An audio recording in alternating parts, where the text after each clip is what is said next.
สบายดีสบายดีพี่น้องมันสุขุสุคนเด้อ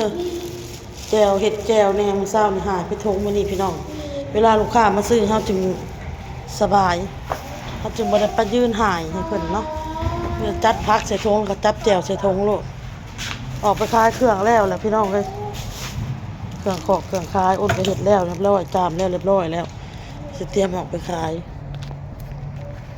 เจ็บหัวพี่น้องค่อยๆก็ได้อุกใจน้ำคนพี่น้อง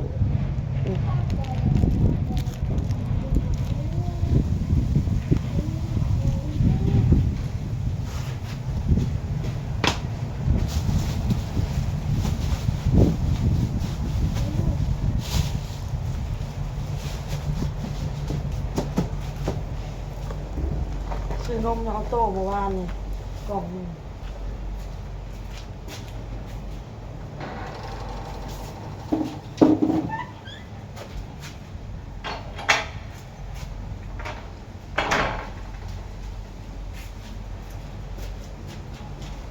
ไปใส่เกิบก็เกิบมาไปมาเป้มาเป้ ไปก่อนเลยน้องเด้อไปลูกไปเอาไว้ของพ่อเด้อเอาไว้เด้อพระสังกระจายมาเล่นของพ่อลูกเด้อพ่อหายเด้อ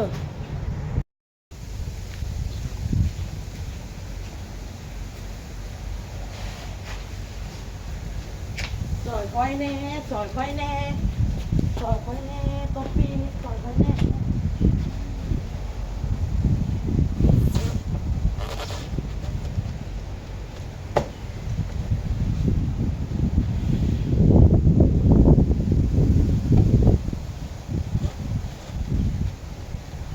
เกิดวะ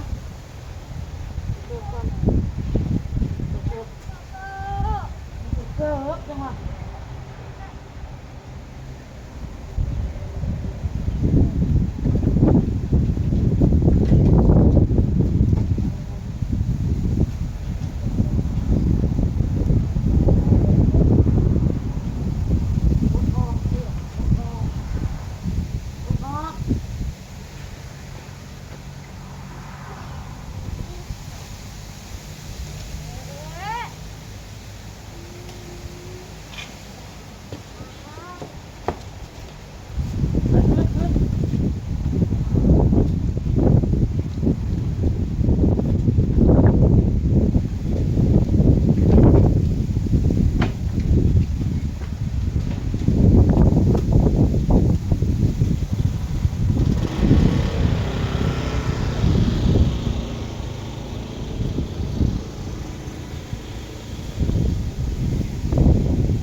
ปล่อยกันมาฮอดห้านแล้วพี่น้องเอ้ย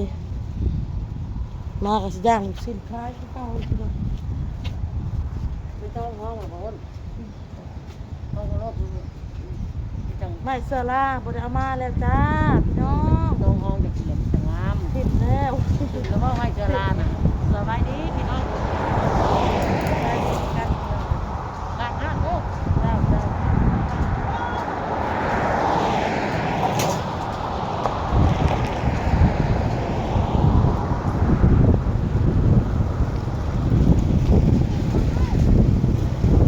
ลมเด้อพี่น้องเด้อมือเด้อลมมันนี่นะโตมาพี่ลูกมาจะต้องสลีขายแล้วอ่ะมาโตมาเจ็บหัวพี่น้องอ้นเจ็บหัวคิดน้ำลูกแน่จะคิดน้ำยังไงร้ายสิ่งร้ายอย่างไม่ได้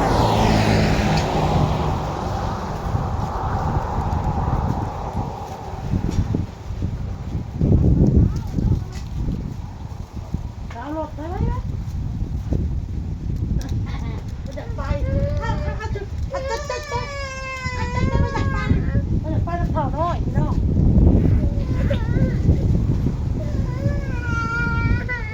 บ๊ายบายก่อนบ๊ายบาย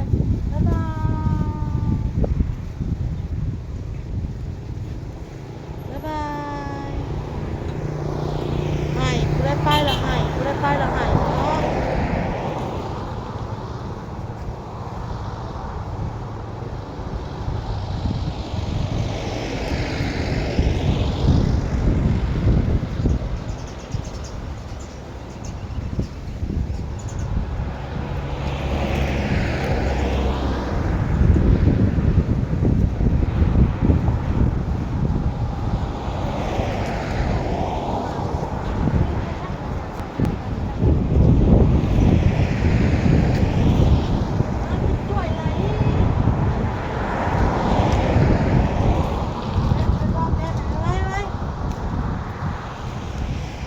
ขายเครื่องให้ไปเท่าน้อย2คนมื้อนี้น้ำมนต์เราบ่ได้ออกมาใช้บ่ได้มาขายคนก็ย่างซีนก่อนน้องย่างซีนแล้วก็ย่างตีนไก่แล้วก็ตูดไก่เนาะคือหัวจอกหัวใจนี่อ้นเอามาย่างขายกะแบบถ้าเฮาย่างแล้วเฮาขายไปนำเลยได้พี่น้องเลยอันนี้เฮาย่างผัดเขาจะมาซื้อมันเหี่ยวมันแห้งเขาติมันลุกขึ้นหลายเทื่อหลายรอบแล้วอ้นบอกเอามาพี่น้องเพราะว่าแต่สิเอามาอยู่จะมาดำโลกได้จักแบบ3-4 มื้อจะเอามาคือ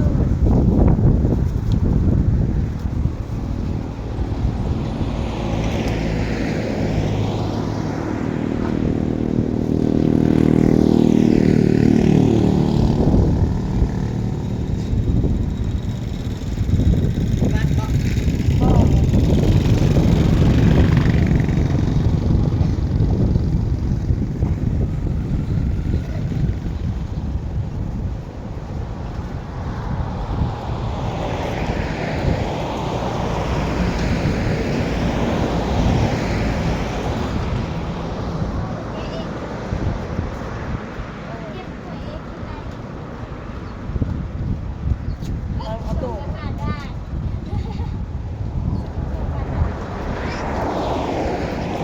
บ้านมันคือหู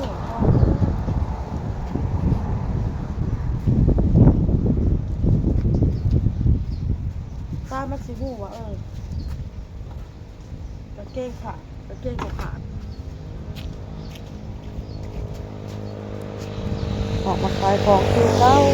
พี่น้อง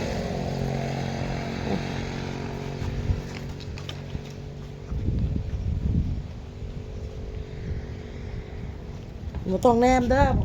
หัวร้อนหนูต้องแนมเลยส่องพี่น้องที่กระปืนแล้วก็จับแลนเลยได้เอาโต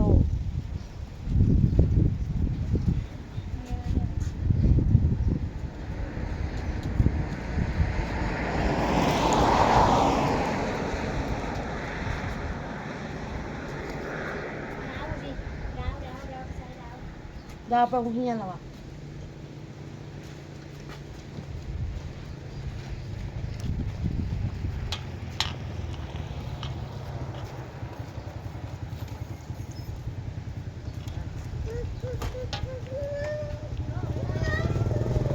ไปแล้วลูกมาขับไปเรียกลูก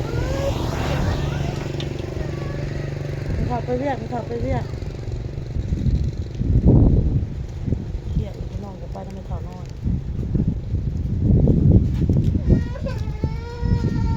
ตอนนั้นไม่เถ่ามาไม่เถ่าไปเอาถ่านลูกไม่เถ่าไปเอาถ่านมาตอนนั้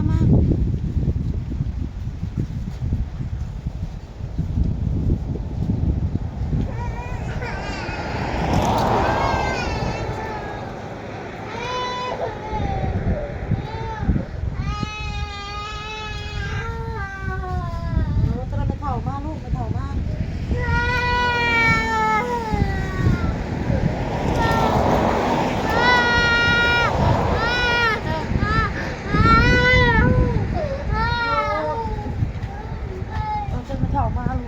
เราขี่รถเขาเนาะเอารถเขาไปตรงนี้เนาะตัวเราไปหับอาบอนเนาะหายไปนั่นไปแถวน้อยพี่น้องเอาโต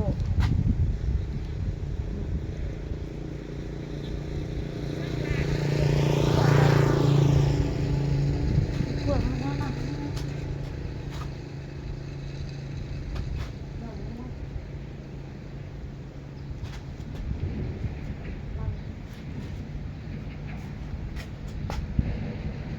ร้ายกับอีต้นลูกพี่น้อง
มาโตมาตากแดดมาลงมา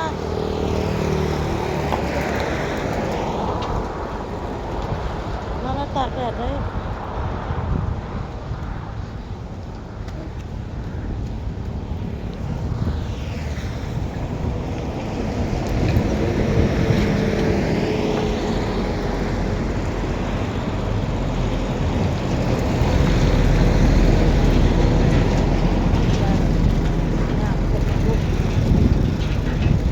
ส่งน้องหมูไปโรงเรียนกันหน้า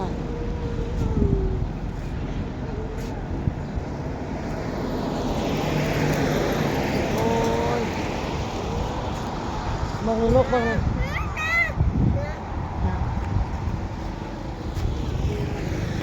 นั่นนี่แหละพี่น้องเลยแต่ละมืออ้นนะนี่แหละกระโดดอีหยังอยากได้อีหยังปันนี้อยากได้อีหยังได้อีหยัง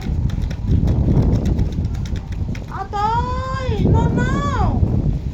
ยังไม่ได้ขายจากเบ็ดมาเอามาลากคลิปก่อนลากคลิปตัวแม่ก็ต้องมาเอ้ยมาลากคลิปก่อนอัดจนเ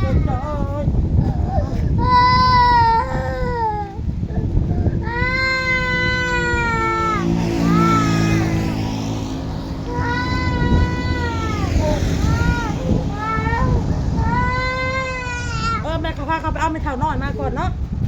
ไม่เท่าน้อยมาก่อนไม่เท่าน้อยมาก่อนลูกแม่จะพาเขาไปเอาเรือเนาะก็มีเนาะเรือทำก็มีเนาะซื้อวานตุ๊ก